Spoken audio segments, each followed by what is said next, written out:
सभी साथियों को मेरा नमस्कार। स्वागत है आपका 6 सितंबर के जनसत्ता विश्लेषण में। शुरू करते हैं और देखते हैं आज कौन से आर्टिकल्स इंपॉर्टेंट आए हैं जो डायरेक्टली हमारी प्रीलिम्स और मेंस परीक्षा में काम आएंगे।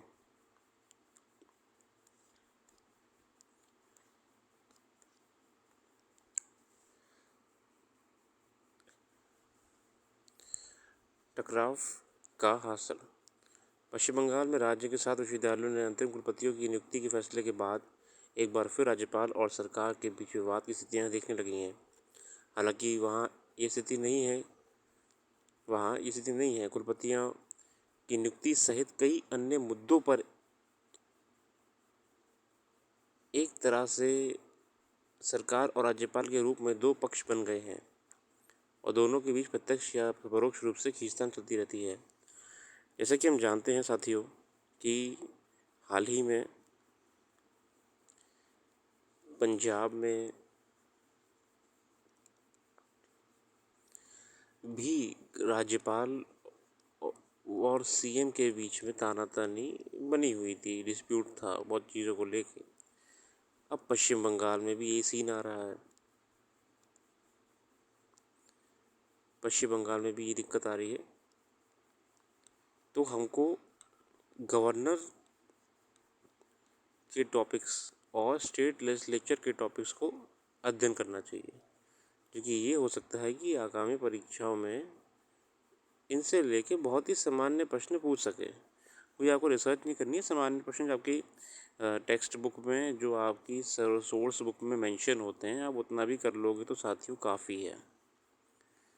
कि रेगुलर कोई ना कोई न्यूज़ में आ रहा है स्टेट लेजिस्लेचर वर्सेस गवर्नर वाली, तो मैं आपको ये सजेस्ट करूँगा कि ऐसा करें।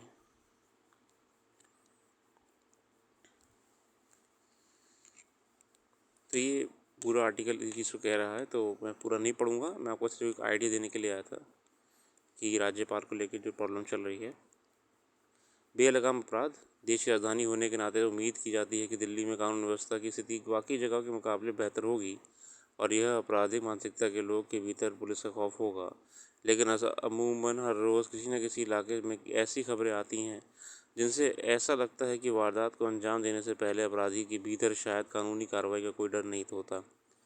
हालात ये है कि मामूली बात पर विवाद या फिर रंजिश का हल कुछ लोग हिंसक टकराव से करना चाहते हैं और इस क्रम में आए दिन किसी न किसी की हत्या की घटना सामने आ रही हैं। बीते 2 दिनों में दिल्ली के अलग अलग इलाकों में आपसी रंजिश की वजह से 2 युवकों की हत्या की घटना ने एक बार फिर यही दर्शाया है।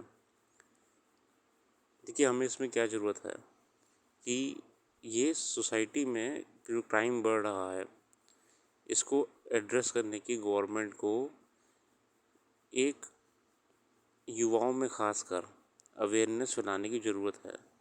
उनको सॉल्यूशन क्या है बताओ अपराध रोकने के लिए। हम सीधे उस संदर्भ में बात करेंगे जो हमारी तैयारी में काम आता है। देखिए, पहली बात हमको, क्योंकि युवाओं में आजकल जो है पेशेंस ख़त्म हो रहा है। ठीक है, बहुत जल्दी हर चीज़ चाहिए, कामयाब होना है, दुनिया भर की चीज़ें हैं। तुमको उससे पहले ये वर्कशॉप्स वगैरह ऑर्गेनाइज करने चाहिए स्कूल कॉलेज लेवल पर ही, जिसमें हम मेडिटेशन सिखाएं, जिसमें हम ब्रदरहुड सिखाएं, भाईचारा सिखाएं, जिसमें हम जैसे देख रहे हैं आजकल ये रैगिंग वाले जो जादवपुर यूनिवर्सिटी में केस आया था, तो हम उनको रैगिंग के नेगेटिव इफ़ेक्ट्स वगैरह सिखाएं कि कैसे हम सब साथ में प्यार मोहब्बत में भी रह सकते हैं। हमको वर्कशॉप ऑर्गेनाइज करके युवाओं को एक अच्छा मनुष्य बनाने की तरफ काम करना चाहिए, है ना, तभी क्राइम कम होगा। इसके अलावा और कैसे कम कर सकते हैं, ये हम कम कर सकते हैं कि रेगुलर जो आपकी पुलिसिंग है, पुलिस के माध्यम से हम रेगुलर पेट्रोलिंग करें जगह जगह पे, या फिर जिन जगहों पे हमें लगता है कि ज़्यादा ज़रूरी है वहाँ पे और पेट्रोलिंग बढ़ाएं। इसके अलावा हम अकाउंटेबिलिटी फैमिलीज़ की भी ले सकते हैं। अगर परिवारों को पता है कि उनके परिवार में सदस्य ऐसा है कि वो बहुत ही एग्रेसिव नेचर का है या बहुत ही डिस्टर्ब टाइप व्यक्ति है, तो उसकी काउंसलिंग करानी चाहिए, उसको समझाना सिखाना चाहिए, ताकि अपराध में कोई ना कोई कमी आए। एक क्रिमिनल क्रिमिनल क्या होता है, माइंड का इंटेंट होता है कुछ गलत करने की तरफ। अगर हम उसे माइंड में ही कैप्चर करके तोड़ देंगे तो नहीं होगा कभी भी आपका, है ना। जेल का काम क्या होता है, जेल कोई कोई सुधार थोड़ी देती है, कोई दवाई थोड़ी जेल के अंदर। जेल व्यक्ति का माइंड पलटने में काम करती है कि नहीं मैंने गलत करा है, या हमारे जानने वाले थे उन्होंने गलत करा इसलिए वो जेल चले गए, और जेल में उसका मन परिवर्तन हो जाता है व्यक्ति का साइकोलॉजिकली। तो हमें सोशल अवेयरनेस करनी चाहिए वर्कशॉप्स के माध्यम से, युवाओं में खासकर स्कूल कॉलेज लेवल पे, और रेगुलरली ये इंश्योर करना चाहिए कि युवा जो हैं वो इंटरेक्ट करते रहें गार्जियंस के साथ, पेरेंट्स के साथ, टीचर्स के साथ, ताकि कुछ बड़ी घटना होने से पहले उन्हें भी अवेयरनेस रहे। आगे देखते इस आर्टिकल में, राष्ट्रीय अपराध रिकॉर्ड ब्यूरो के आंकड़ों के मुताबिक केंद्र शासित प्रदेशों में 2021 में महिलाओं के खिलाफ अपराधों की दर सबसे ज़्यादा दिल्ली में दर्ज की गई। बाकी अपराधों के मामले में तस्वीर इससे अलग नहीं है।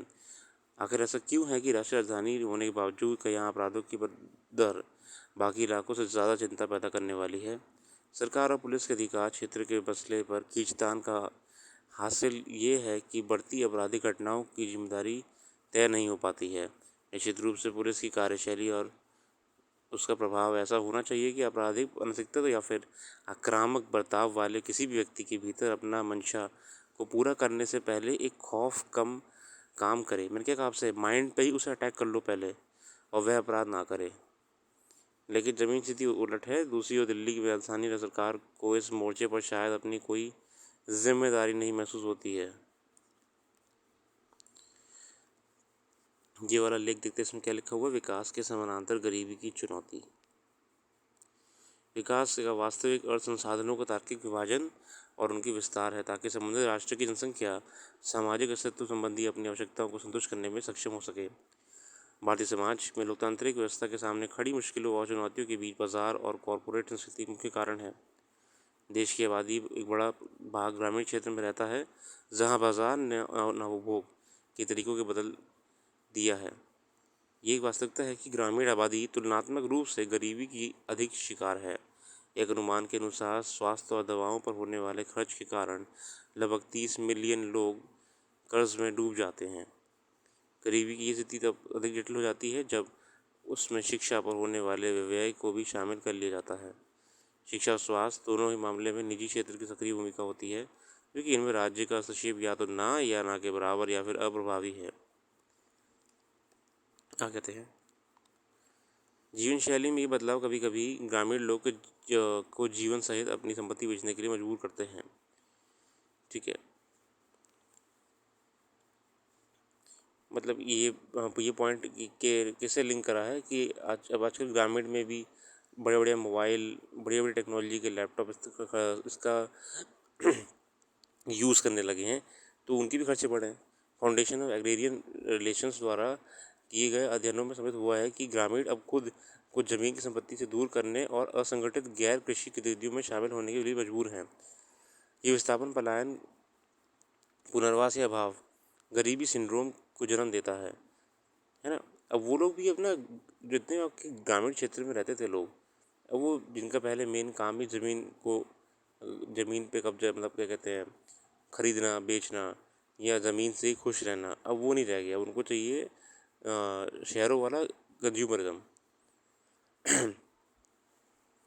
गरीबी के कारण अपने बीमार छोटे बच्चों को इलाज ना करवा पाने और उन्हें अवसर भूख का सुलाने पर मजबूर होने के कारण किसी परिवार के सामूहिक आत्महत्या करने या कुएं में कूदने की खबर अक्सर आने लगी है। पिछले कुछ समय से महंगाई दर में हो रही वृद्धि के निम्न और मध्यवर्गीय जनसंख्या के सामने अनेक समस्या मूलक स्थितियों को उत्पन्न किया है। न्यूनतम आवश्यकताओं की आपूर्ति के लिए इतना अधिक व्यय इन दोनों वर्गों के सम्मुख अस्तित्व की निरंतरता को चुनौती दे रहा है।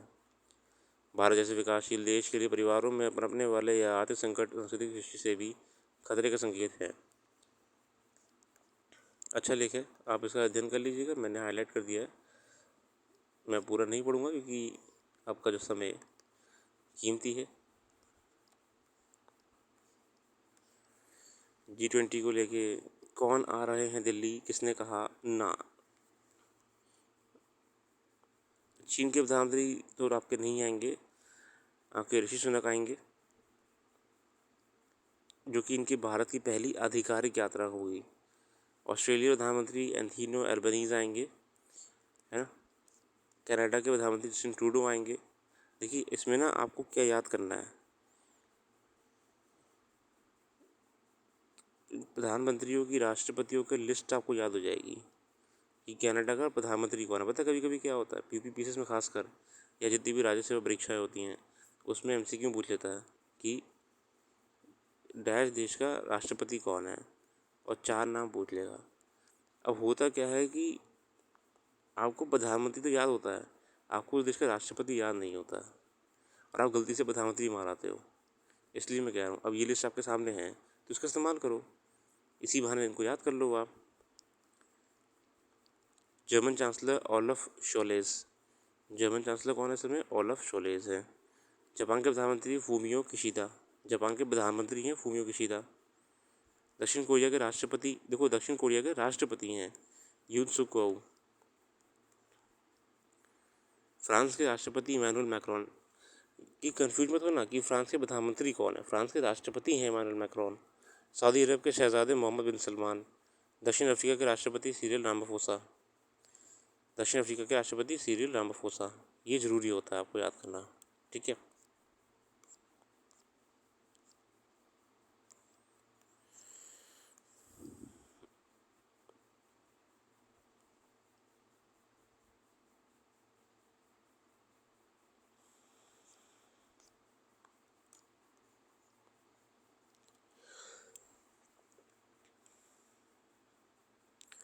श्रीलंका दौरान की रोमांचक जीत से एशिया कप के सुपर 4 में आगे है।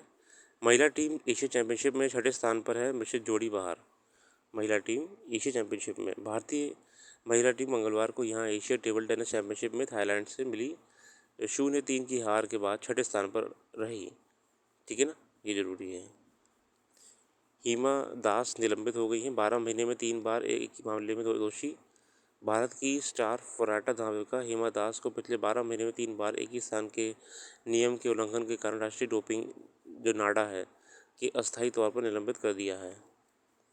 तो ये भी खबर है। डोपिंग को जानते हैं कि डोपिंग बड़ी समस्या है खिलाड़ियों में, अपनी एफिशिएंसी बढ़ाने के लिए स्टेरॉइड्स का इस्तेमाल किया जाता है। तो और अगर जो भी जांचें की जाती हैं आपकी नाडा द्वारा, है ना, ब्लड टेस्ट लिए जाते हैं, तमाम प्रकार के टेस्ट करे जाते हैं, उसमें अगर ज़रा सा भी कुछ क्वांटिटी या फिर कुछ भी रेगुलरिटी मिलती है, बहुत टेस्ट होते हैं कई प्रकार के, तो उसमें आपको बैन लगा दिया जाता है, ठीक है। आज के लिए इतनी रखते हैं। अपना कीमती समय देने के लिए बहुत बहुत धन्यवाद। आपका दिन शुभ हो।